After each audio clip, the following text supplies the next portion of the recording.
വീഥികൾ ഇടറിവിണ്ട പാതകൾ എന്നും ഹൃദയ സംഗമത്തിൻ ശിവേലികൾ തൊഴുതു.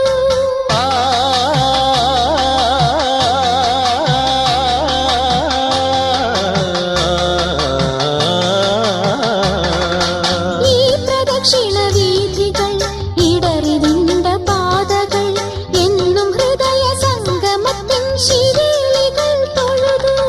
കണ്ണുകളാൽ അർച്ചന, മൗനങ്ങളാൽ കീർത്തനം, എല്ലാം അറിയും നീ ഗോപുരവാതിൽ. ഒന്നാം രാഗം പാടി ഒന്നിനെ മാത്രം തേടി വന്നുവല്ലോ ഇന്നലെ നീ വടക്കുന്നാഥന്റെ മുമ്പിൽ. പാടുവതും രാഗം നീ, തേടുവതും രാഗമാ ദേവനുമനുരാഗിയാ.